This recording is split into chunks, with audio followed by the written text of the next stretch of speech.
The late morning sun poured through the tall windows of Rosemont Preparatory Academy's pristine classroom. The walls were lined with glossy plaques commemorating generations of valedictorians, every one of them white, every one of them from families with names carved into the town's oldest institutions. The only sound was the soft scratch of pens against paper as 20 students hunched over their final history exam, the most important test of the semester. In the middle of the room sat Amara James, a quiet girl with deep brown skin and thick, tightly coiled hair pulled back into a neat puff. She was 16, a scholarship student, the only black girl in her grade, and one of only 3 black students in the entire school. Her father, Samuel James, worked as a janitor at the academy. Every day after classes, while the other girls went to lacrosse practice or choir, Amara stayed behind in the library until the school was nearly empty, waiting for her father to finish mopping marble floors and polishing silver trophies in the glass cases outside the headmaster's office.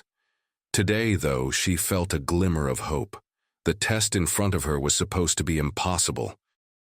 Questions about obscure treaties, forgotten uprisings, and the personal journals of dead white men whose names blurred together in textbooks. But Amara remembered them all. She remembered them because she had studied late into the night for weeks, not in some expensive tutoring program, but at the public library 2 bus rides away. She remembered because she had no choice. She tightened her grip on her pen, her heart pounding in her chest as she filled in the last answer. Who was the primary architect of the Treaty of Ghent? Amara smiled. John Quincy Adams. She wrote it down, set her pen aside, and exhaled. Across the room, Mrs. Whitmore's sharp gaze swept over the class.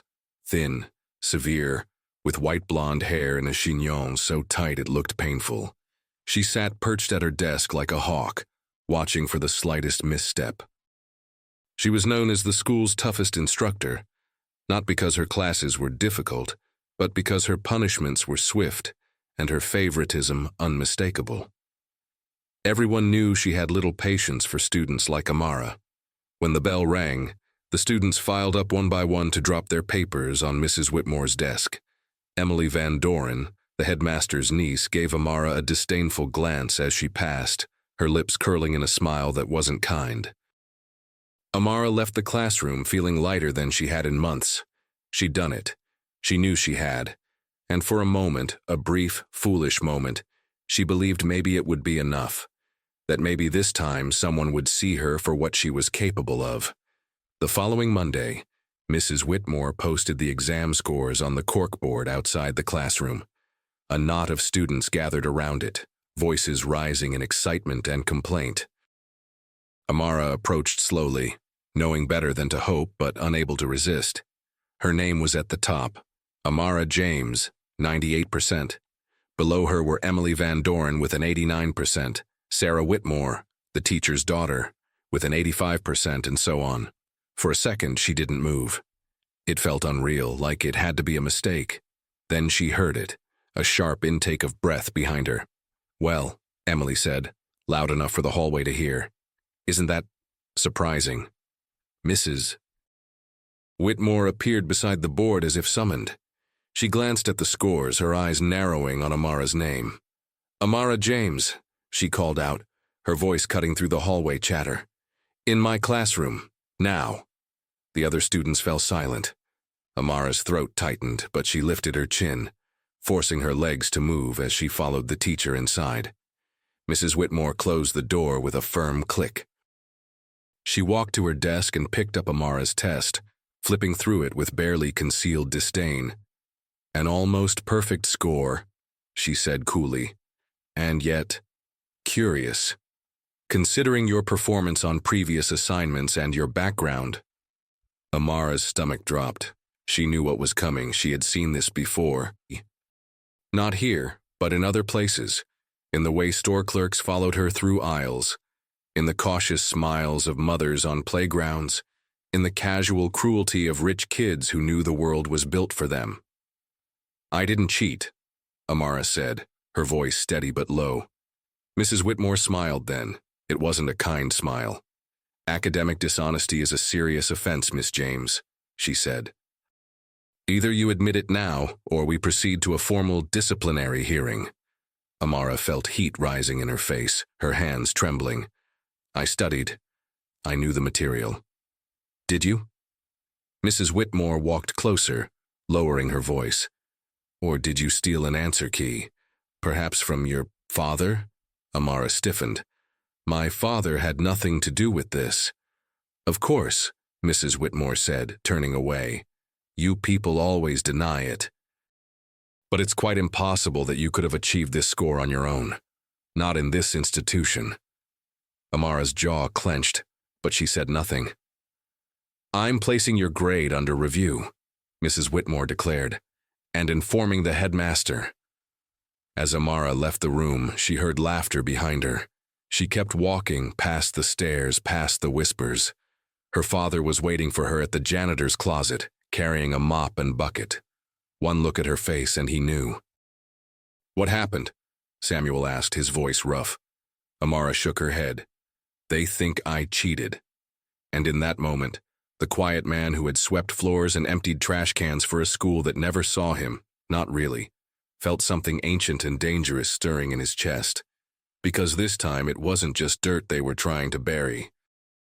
If this story of injustice and transformation moved you, don't forget to like, comment, and subscribe for more stories that turn pain into power. The next morning, the weight of humiliation clung to Amara like a second skin. She barely slept, replaying every moment of Mrs. Whitmore's accusation in her mind, every cold word like a thorn in her chest. She rose before dawn, the sky still bruised purple, and dressed in silence. Her father was already gone, tending to the boiler room before students arrived. It was the one part of the school no one cared to see. By the time she reached her homeroom, the halls hummed with an undercurrent of anticipation. Conversations hushed as she passed, heads tilted toward one another, whispers rippling behind her like a gathering storm. Amara felt their eyes on her, not just curious, but sharpened with something crueler. The classroom door was open. Emily Van Doren sat at her usual place by the window, hair immaculately styled, manicured nails tapping idly on her desk. Sarah Whitmore sat nearby, watching Amara with the smug satisfaction of someone certain she was about to witness a public execution. Amara took her seat in the back, her fingers cold around her pencil. She refused to look up. At precisely 8 a.m., Mrs. Whitmore entered the room. The air seemed to tighten around her. She was dressed in her usual pale gray suit. Her lips painted the same severe crimson shade that bled into every memory Amara had of her. Without a word, she set a single sheet of paper on her desk and turned to face the class. Class, she began, her voice crisp and clipped. Before we begin today's lesson, we must address a most serious matter. A murmur stirred among the students. Emily smirked, leaning forward. Sarah's smile widened. Mrs. Whitmore's gaze zeroed in on Amara. Miss James, she said, please stand. Amara's body resisted, her heart pounding against her ribs, but she stood. It has come to my attention, Mrs. Whitmore continued, that an irregularity occurred during last week's history exam. The room fell so silent that the sound of the clock ticking against the far wall felt deafening. An irregularity so severe, Mrs. Whitmore said, lifting the paper, that it threatens the integrity of our entire academic community. She turned the page toward the class. A perfect, nearly perfect score, achieved by a student who, until now, has demonstrated neither the aptitude nor the academic discipline to warrant such a result. Amara swallowed the lump rising in her throat. I have reason to believe, Mrs. Whitmore went on, that this was accomplished through dishonest means. Cheating. A sharp gasp from someone in the front row. A hand flew to a mouth. Emily let out a soft, delighted laugh she didn't bother to conceal. Amara opened her mouth, but the words caught in her throat. I did not cheat, she managed, her voice tight and trembling. I studied. Mrs. Whitmore smiled, that cruel, practiced curve of lips. A convenient claim, Miss James. But given your history in this institution and your... Circumstances. It strains belief. Circumstances. It wasn't the first time the word had been weaponized against her. Not here. Not in this town. It was a word people like Mrs. Whitmore used when they didn't have the courage to say black, poor, or not like us. I followed the rules, Amara said, stronger now. I earned that score.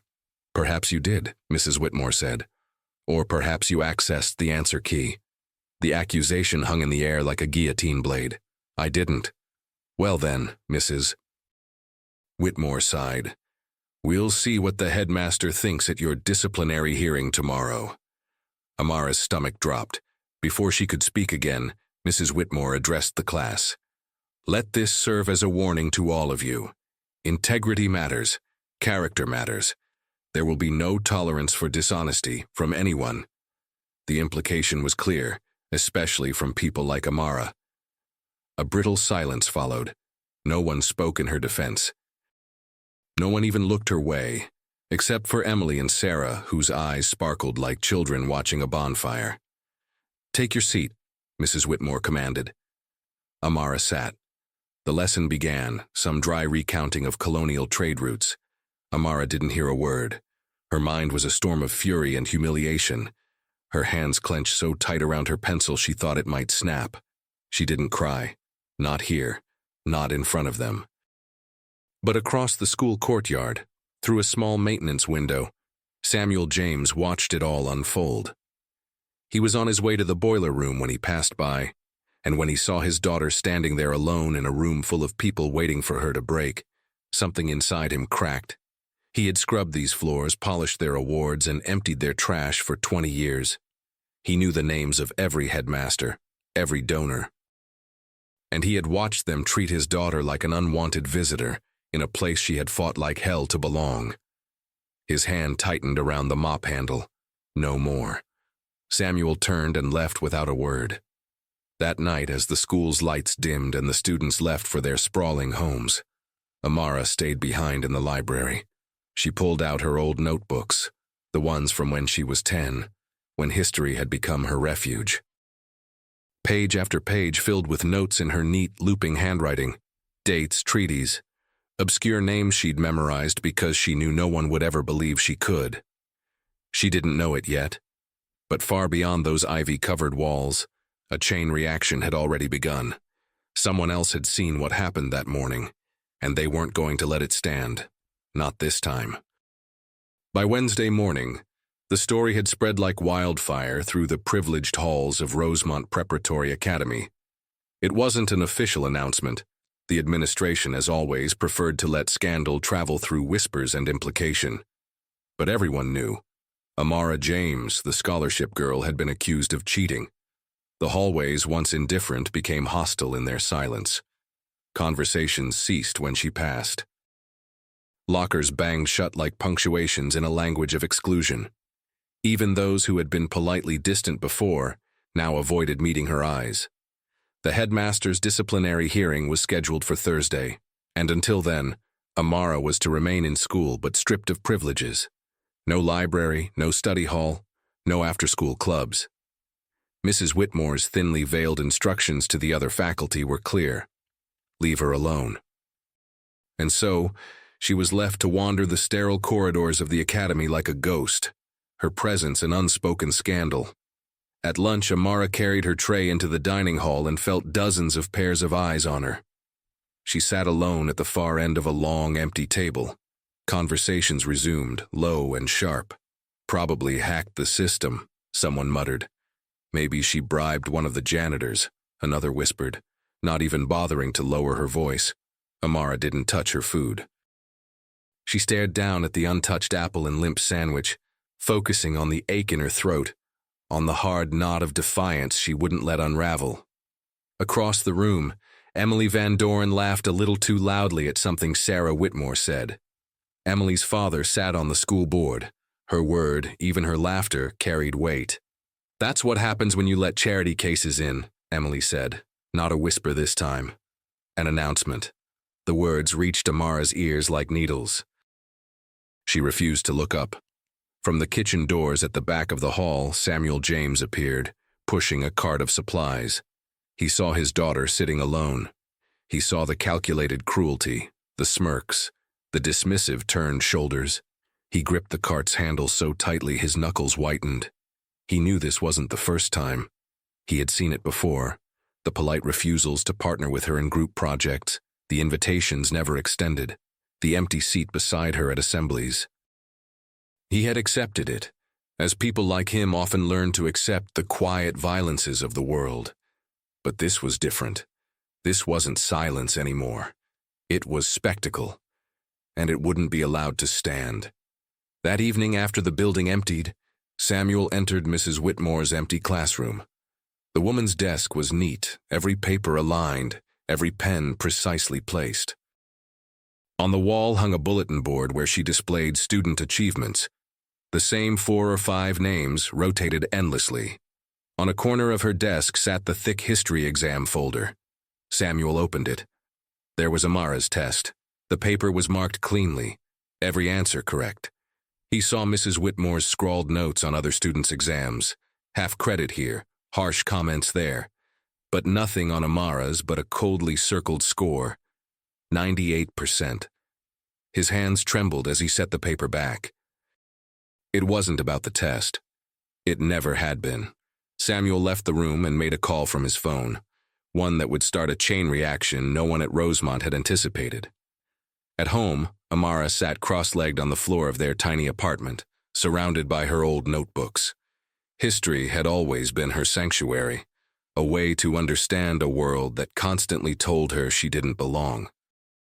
She flipped through a notebook filled with facts about treaties and battles, obscure figures whose names most of her classmates wouldn't bother to remember. In the back of the book was an essay she'd written years ago, The Unwritten Histories of the Overlooked. A teacher at her middle school had told her it was college-level work. It had earned her a citywide essay prize. But here, no one had ever asked what she was capable of. She heard the front door open. Her father stepped in, his face grave but calm. He sat beside her. "Baby," he said softly, "I need you to stay strong for just a little longer. Can you do that?" Amara looked at him, her throat tight. "They're going to expel me." Samuel rested a calloused hand over hers. "Not if I can help it." There was a steel in his voice she had never heard before. He reached into his pocket and pulled out something unexpected. A flash drive. "I made a copy of everything," he said. "Security footage, emails. I've seen things, Amara. The way they treat kids who look like you, and not just you." Amara's eyes widened. "What are you talking about?" "Mrs. Whitmore's been doing this a long time," he said quietly. "And not just to you. I got friends in that building, people nobody notices. We see what they don't think we're smart enough to see." He squeezed her hand. "Tomorrow, you walk into that hearing with your head high. And you let them show what they got." He didn't smile, but there was something fiercer in his gaze than Amara had ever seen. "Some of us are done being quiet," he said. And in that moment, for the first time in days, Amara felt a spark of hope. Not because justice had arrived, but because her father believed it could. That night, the apartment above the hardware store where Samuel James and his daughter lived was unusually quiet. The cheap radiator rattled as it struggled against the winter chill, and the hum of distant traffic pressed against the thin window panes. Amara sat at the tiny kitchen table, the single overhead light casting shadows over the scattered pages of her old schoolwork. Her father sat across from her, silent, his large hands folded on the table, his face unreadable. For years, Samuel had accepted the weight of invisibility. He'd worked the midnight shifts, cleaned up after the banquets and fundraisers he would never be invited to, and kept his head down when wealthy parents complained about the help within earshot. He wore the role like an old, battered coat. It was how he survived. But what happened to Amara had struck something deeper than humiliation. It was the same old rot, dressed in better clothes, and he could no longer let it slide by. He watched his daughter, the determined set of her jaw, the furious way she scrawled notes in the margins of her textbooks. A storm lived behind those eyes. She looked like her mother when she was angry. Samuel reached into his jacket pocket and pulled out the small, worn flash drive. "I told you I made a copy of everything," he said quietly. "What I didn't tell you is how long I've been collecting it." Amara looked up, confused. "What do you mean?" Samuel sighed, leaning back in his chair, eyes fixed on the yellowing ceiling. "For the past 2 years I've been seeing things, not just with you. There was a boy, Malik Harper.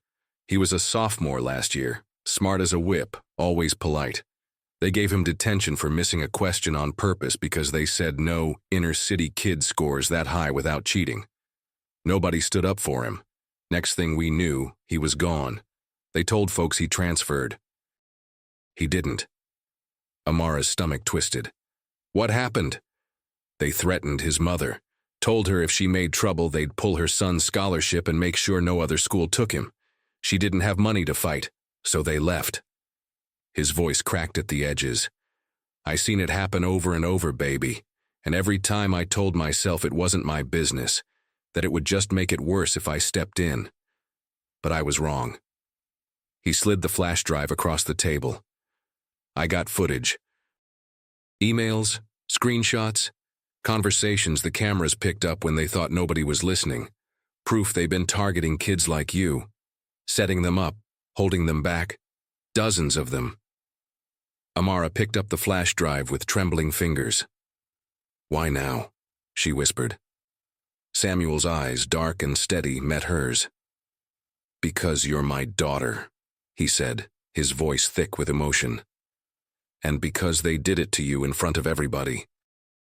And I'll be damned if I let them tell the world you're a liar." A tear slipped down Amara's cheek, but she wiped it away roughly. She stared at the flash drive. It was more than evidence. It was years of quiet complicity unraveling at last. It was the truth waiting to be heard. Her father stood, reaching for his coat. "I got one more stop to make," he said, grabbing his keys. "Where are you going?" Amara asked. "An old friend of mine," he said with a grim smile. "Somebody who don't mind shaking a few trees." Across town, in a cluttered office above a pawn shop, a woman named Deirdre Collins sat hunched over a laptop. She was a local journalist, the kind who knew where every buried scandal in the county was hiding. People called her Trouble, which she wore like a badge. She looked up when Samuel entered. "Sammy James," she said, raising an eyebrow. "Ain't seen you since the teachers' strike in 2003. What brings you in?" He placed the flash drive on her desk. "I need a favor, Dee," he said quietly. "I need you to blow the doors off Rosemont Prep." Deirdre's eyes narrowed. She picked up the drive. "You sure you want to burn it down, brother? That's a lot of heat coming your way." Samuel met her gaze. "I'm sure." Deirdre nodded slowly.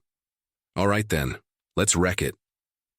The next morning, Amara woke to her phone vibrating against the nightstand. A message from her father. "Check your email before school." She opened it, her stomach clenching. An anonymous message sat in her inbox. Attached were dozens of files, internal emails between Mrs.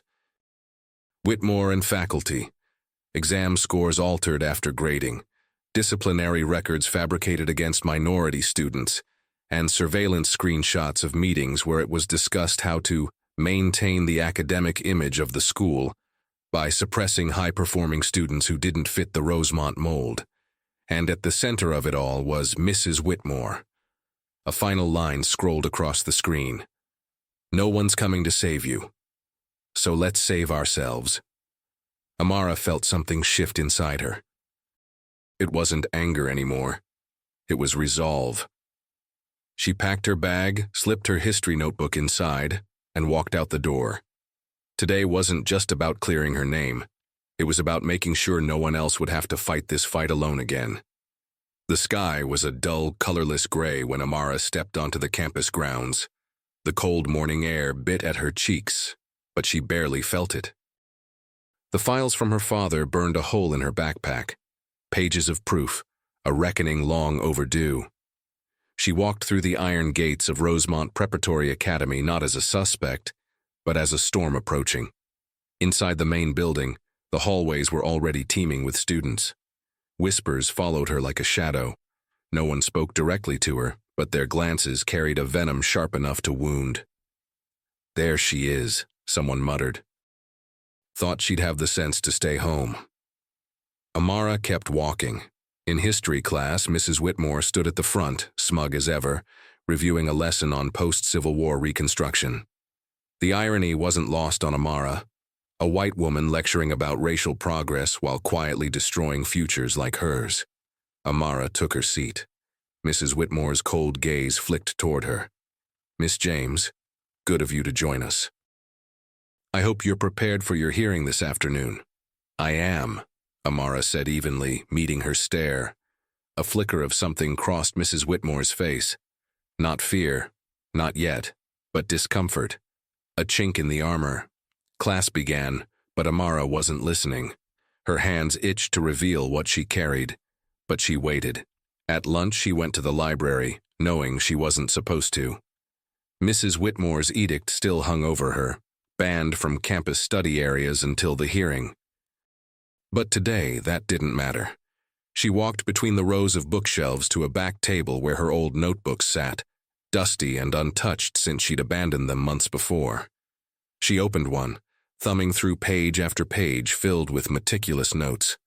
Every chapter they'd covered that semester, every treaty, battle date, policy amendment. But it wasn't just history. The notebook contained essays she'd written for herself, pieces dissecting bias in curriculum, commentary on historical narratives that erased voices like hers, and in the back, printouts of her winning essay from the citywide Scholars Program 3 years ago. The Cost of Silence, Black Contributions to America's Hidden Histories. She pulled it out, holding the pages as if they were a shield. "Thought you weren't allowed in here." Amara turned to find Jeremy Wallace standing nearby, one of the few kids who didn't belong to the country club set. He wasn't a friend, she didn't have those here, but he'd never mocked her. And in a place like this, absence of cruelty was as close to kindness as it got. "I'm not," she said. He glanced down at her notebook. "That your stuff?"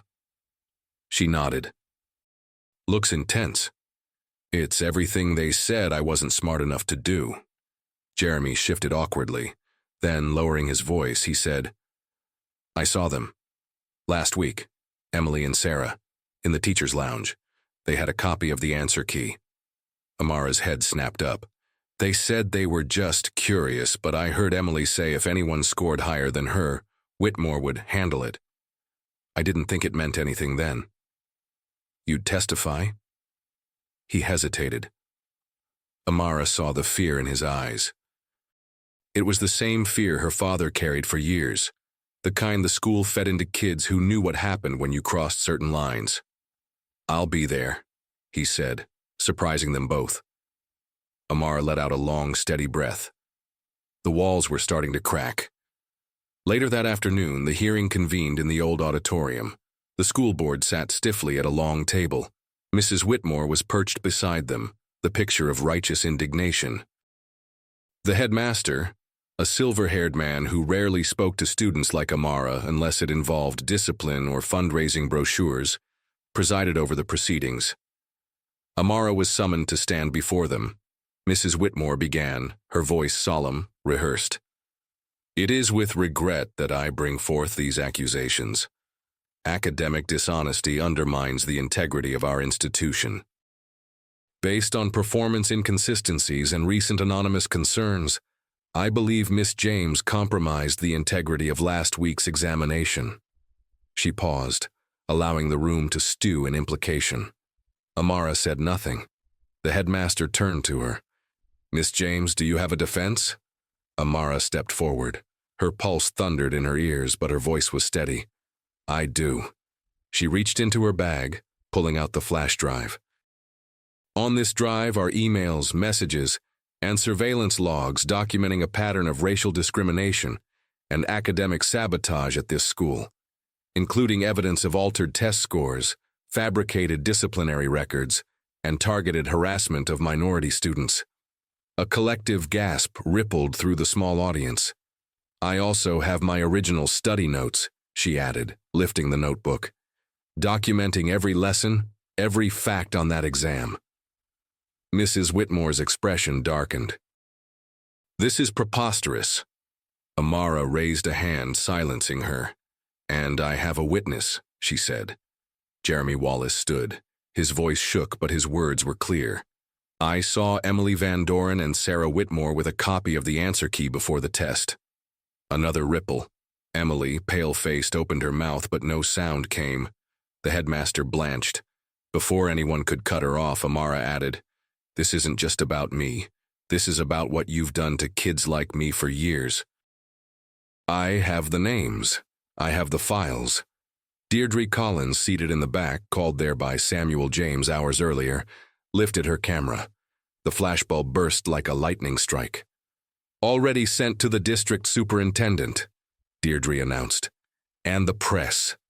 For the first time, Mrs. Whitmore's mask cracked. Amara looked around the room, at the stunned faces, at her father standing quietly at the rear, pride and heartbreak etched into his face. I earned that score, she said simply. And now you're going to answer for the ones you stole. The aftermath of Amara's declaration landed in the room like a dropped anvil. The headmaster's face turned a shade of gray usually reserved for funerals. The other board members fidgeted, eyes darting between one another as though searching for an exit no one had left open. Mrs. Whitmore sat rigid, her thin lips pressed into a line so sharp it could cut glass. Miss James, the headmaster began, trying to gather the frayed shreds of authority. These are grave allegations. They're facts, Amara corrected, her voice unflinching. The room seemed to shift around her. A lifetime of biting her tongue and lowering her gaze had built to this moment. She wouldn't shrink now. Before anyone could move, the heavy oak doors of the auditorium swung open. A young administrative assistant rushed in, her face flushed and anxious, clutching a tablet in one trembling hand. Sir, you need to see this, she said breathlessly to the headmaster. She placed the tablet in front of him. His brow furrowed as his eyes scanned the screen. A murmur escaped his throat, then another. His hand flew to his mouth. What is it? Mrs. Whitmore demanded. The headmaster didn't answer. Deirdre Collins, never one to miss a beat, stood up, her phone already buzzing with alerts. Looks like you've got a situation bigger than one exam, folks, she announced to the room. An anonymous message went out this morning to every parent, staff member, and local news outlet. What message? Someone asked. Deirdre raised her phone. An open letter exposing Rosemont Preparatory Academy's long-standing practice of racial and socioeconomic discrimination, accompanied by files. Lots of them. The headmaster's chair creaked under his shifting weight. Emails, surveillance footage, student disciplinary records, all of it. Every incident going back a decade. Names, dates, times, including a particularly damning video of Mrs. Whitmore referring to quota kids and keeping the school's reputation clean. A sound escaped Mrs. Whitmore's throat, something between a gasp and a snarl. Amara's heart pounded in her chest. She hadn't sent it. She hadn't even had time. She glanced toward her father, who gave her a barely perceptible nod, but even he looked surprised. That's when Jeremy Wallace cleared his throat. I didn't do it either, he said quietly. But I know who did. All heads turned to him. Someone's had enough of watching this happen, he continued, of people like me keeping quiet because we thought it wouldn't matter. He gestured toward the back of the room. An elderly black woman stood there now, small, neatly dressed, her silver hair braided down her back. It took a moment for Amara to place her. Ms. Celeste, the retired librarian. She'd worked at Rosemont for 30 years. Most of the students barely noticed her, the administration even less. When she retired 2 years earlier, there had been no party, no recognition. Now she stepped forward, placing a folder on the headmaster's table. I kept records, she said softly, her voice steady as stone. Every time you expelled a child without cause, every time you changed a grade, reassigned a scholarship, covered for your friends' children, I knew the day would come when someone brave enough would force your hand. Deirdre's eyes gleamed. "Ms. Celeste," she whispered like a prayer. Amara could hardly breathe. "Why didn't you say anything before?" the headmaster demanded. Celeste looked directly at him. "Because no one was listening. Until her." She nodded to Amara. The room fell utterly silent. Then the unmistakable ping of dozens of cell phones erupted at once. Notifications, news alerts. Parents outside were already gathering in the parking lot. Reporters, tipped off by Deirdre and the leaked documents, were setting up across the street. Rosemont's ivory tower was cracking in real time. The headmaster looked as though he might faint. "This hearing," Amara spoke up, reclaiming her ground, "was supposed to be about my so-called dishonesty, about protecting the school's integrity. But what you've really been protecting is a system built on exclusion and lies." She stepped closer to the table. "I'm not the problem here, and neither were Malik Harper or the dozen other students you erased. This place is." Mrs. Whitmore shot to her feet. "This is slander. You'll be expelled, prosecuted." "Actually," Deirdre cut in, "what you'll be is indicted. That email you sent about scrubbing disciplinary records? Public record now. Your retirement plan's about to look real different." A school board member stood abruptly, his face stricken. "I move to suspend Mrs. Whitmore from her duties, effective immediately, pending investigation." "Seconded." Someone else mumbled. The headmaster slumped in his chair, defeated. Amara heard, somewhere in the buzz of voices, Emily Van Doren's strangled sob. She didn't turn to look. Across the room, her father leaned against the wall, arms crossed over his chest. He didn't smile. He didn't need to. In that moment, Amara realized something powerful. This wasn't just about revenge or clearing her name. It was about dismantling something larger, heavier, older than any of them. And the first domino had fallen. She took a breath. The storm had arrived. And it had her name on it. By the time the hearing adjourned, Rosemont Preparatory Academy's carefully cultivated image lay in tatters. The courtyard buzzed with students huddled in clusters, glued to their phones, scrolling through the storm of breaking headlines and leaked files. Parents arrived in droves, some demanding explanations, others dragging their children to cars, eager to sever ties with the scandal. Amara emerged from the auditorium to a strange, disorienting quiet. No one whispered as she passed now. No cruel remarks, only stunned, uncertain faces watching her like someone who had cracked the sky open. She didn't feel triumphant. Not yet. The ache in her chest was too raw. She made her way to the library, her sanctuary, forbidden these past days. The moment her fingers touched the door, a voice called out behind her. "Hey, wait!" She turned.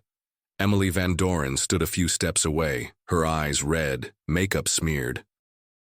Gone was the haughty composure, replaced by something trembling and brittle.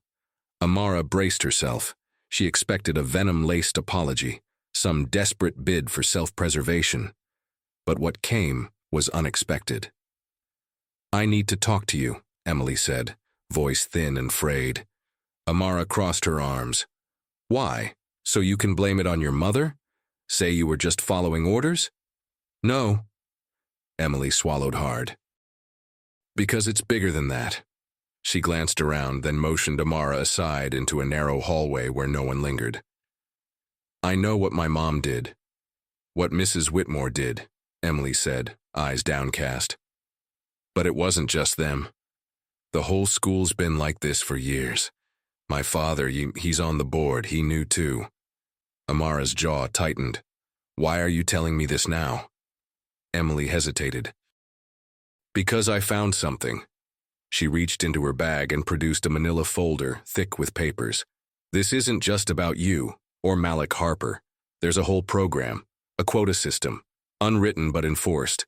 It started 20 years ago. Amara's stomach churned. Program. They tracked every scholarship student, monitored grades, pushed out the ones who did too well or stirred too much attention, called it maintaining balance. Emily's voice cracked. "I thought it was just stupid old guard politics. I didn't know how bad it was until I saw this." She handed Amara the folder. Inside were minutes from board meetings, financial records, private memos, names, dozens of them.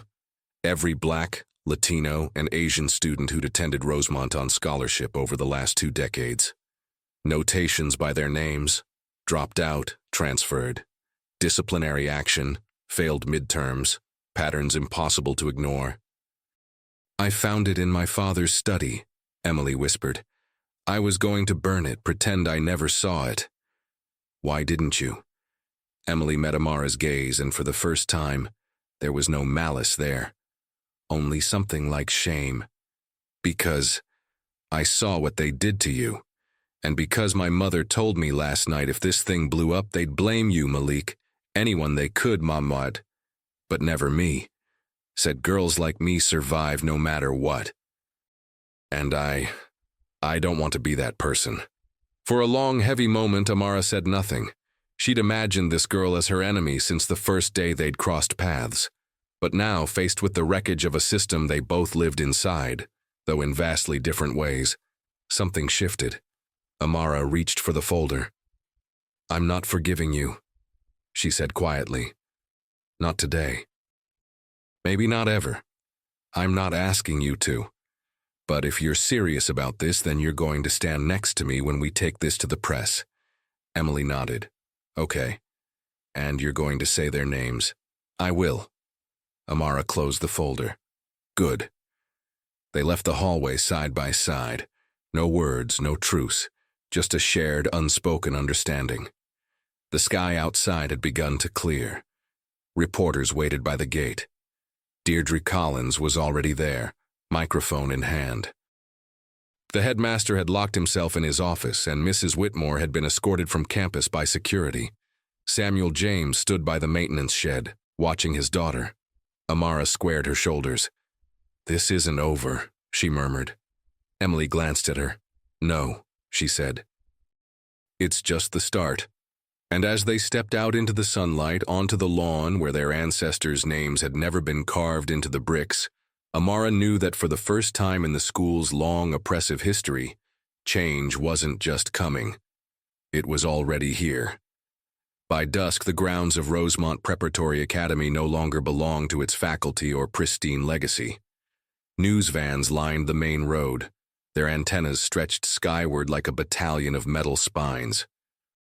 Protesters, students, alumni, parents, clustered along the wrought iron gates, holding signs and chanting slogans that bounced off the ivy-clad buildings like stones against glass. Justice for Malik. Dismantle the system. Education without exclusion. Inside, the headmaster's office was a war zone of panicked phone calls and shredded dignity. The board members, once so certain of their untouchable status, argued over how best to salvage their reputations. Every public relations consultant they contacted advised the same thing. Distance yourself from Mrs. Whitmore, issue a generic apology, and offer no admission of wrongdoing. But it was far too late for that. Deirdre Collins had already published the full exposé, featuring the files Emily surrendered, Ms. Celeste's archives, and Amara's testimony.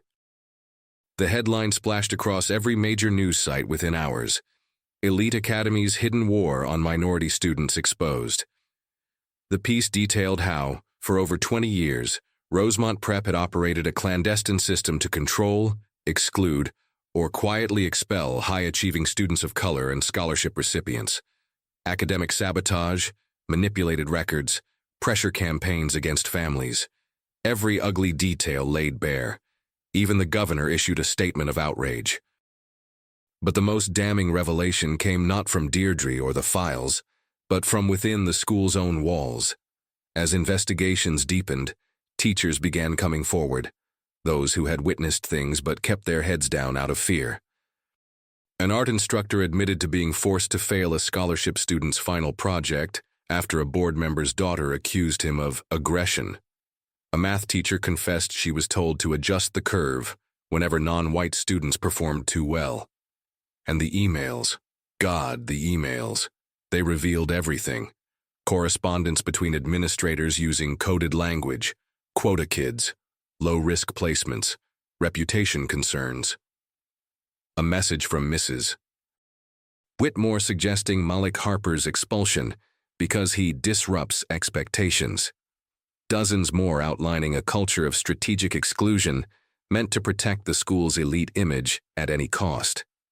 The final devastating blow came when the Department of Education announced an emergency audit of Rosemont's admissions, disciplinary records, and academic outcomes, not just for the current year, but for the past 15.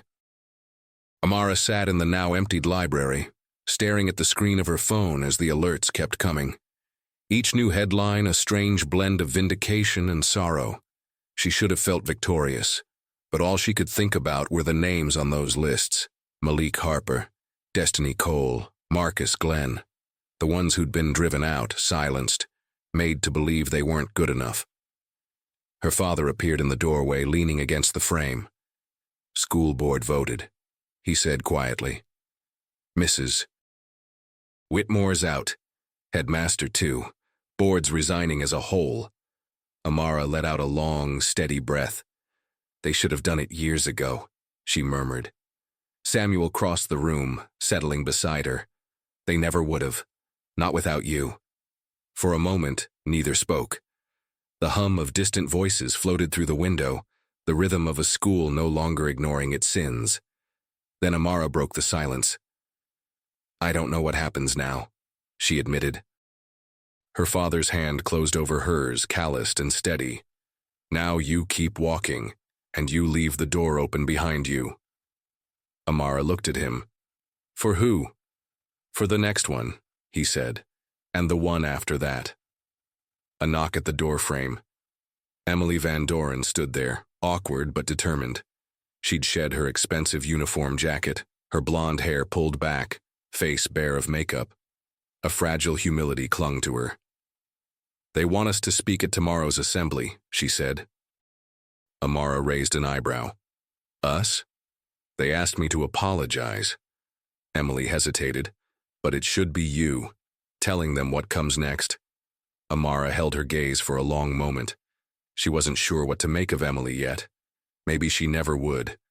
But there was something in this girl's face that spoke of a reckoning far bigger than either of them. "You'll speak too," Amara said, standing. "But not for me. For yourself. And you better say every name on that list." Emily nodded. Amara picked up her notebook, the same one she'd carried since before anyone believed she belonged here. "All right," she murmured. "Let's end this right." She left the library, her father and Emily falling into step beside her, and walked out into the cool night. Ahead, the school shimmered under flickering lights, its century-old walls cracked, its old power trembling.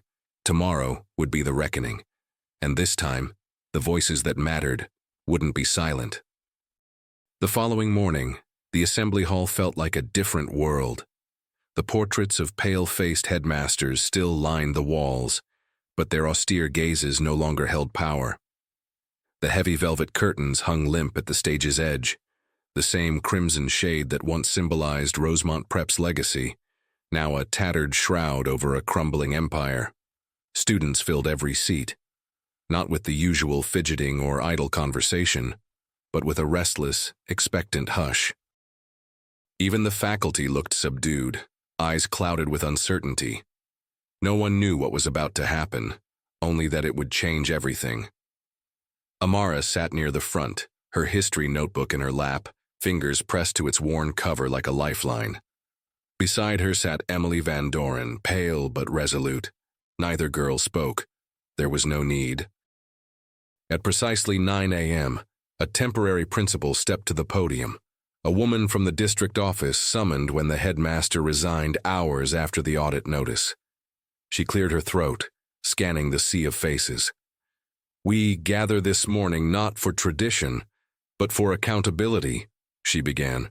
"What has been uncovered within these walls in recent days is not a scandal. It is not an isolated error. It is a system of exclusion and injustice cultivated over decades, protected by those in power." She paused, letting the words settle.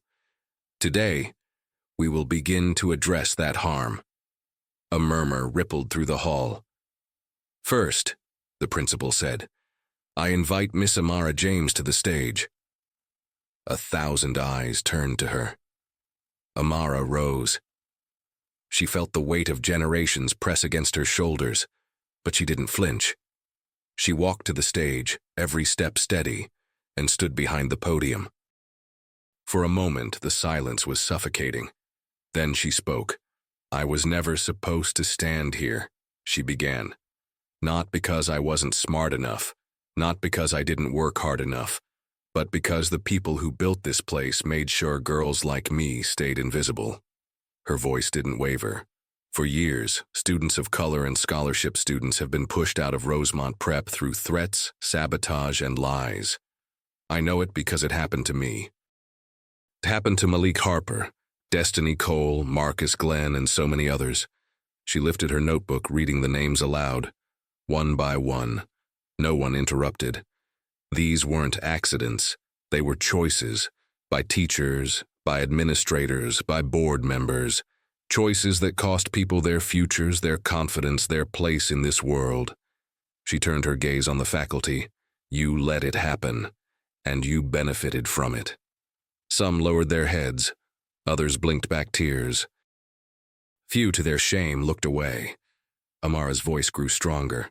But today belongs to us, the ones you overlooked, underestimated, and tried to erase.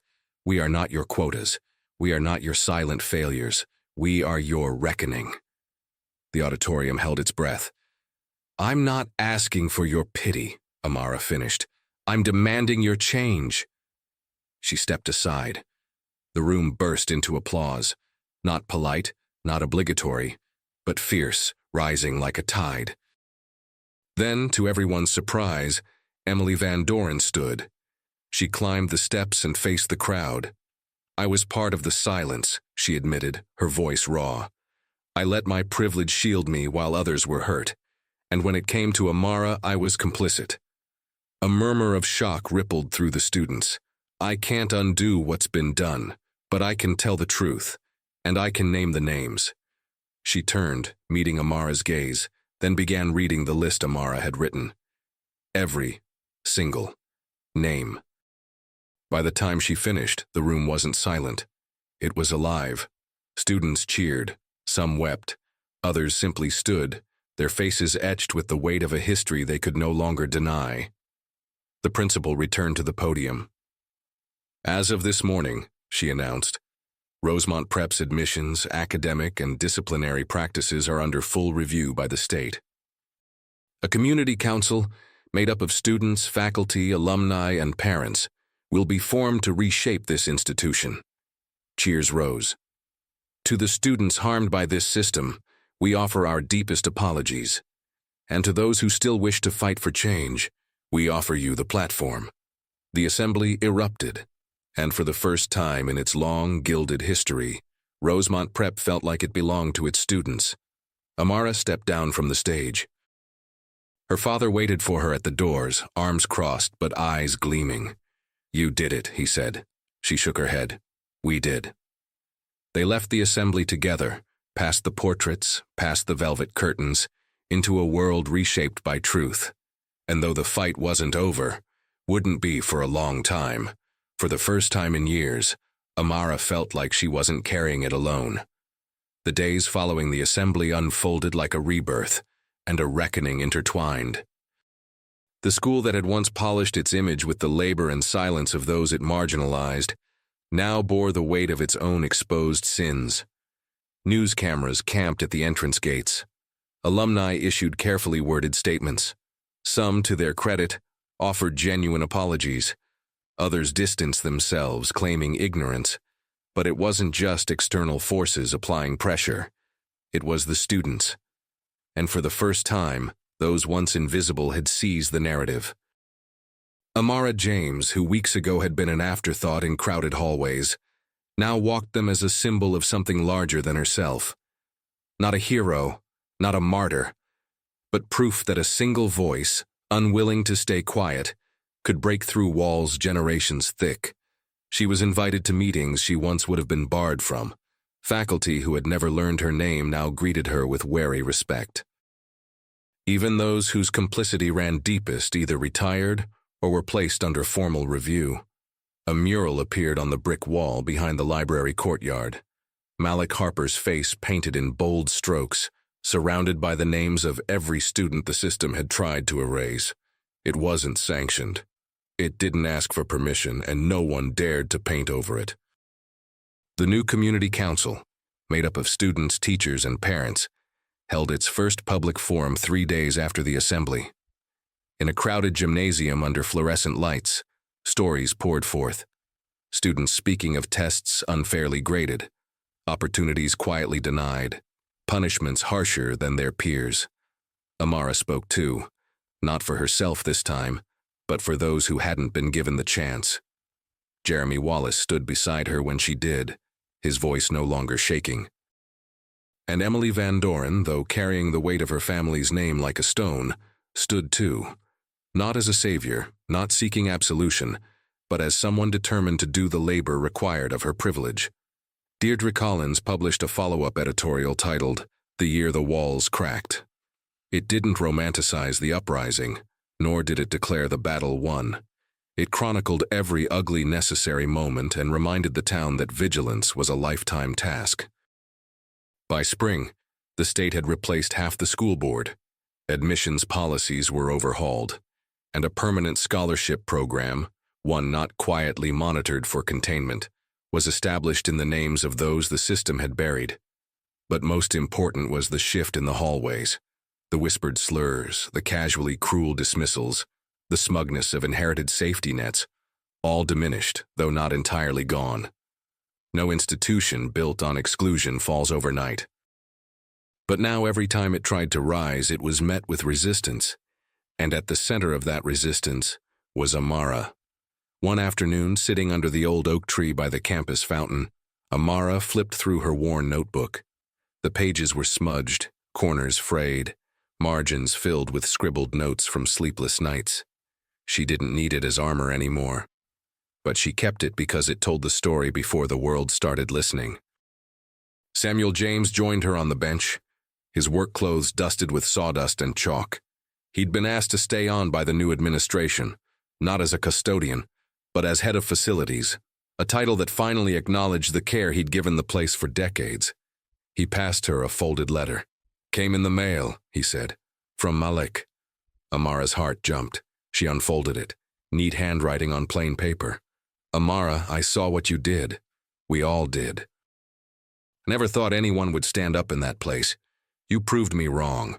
I start at State College this fall, full ride, because of you. Thank you for kicking that door open. Malik." She blinked away tears. Samuel put a hand on her shoulder.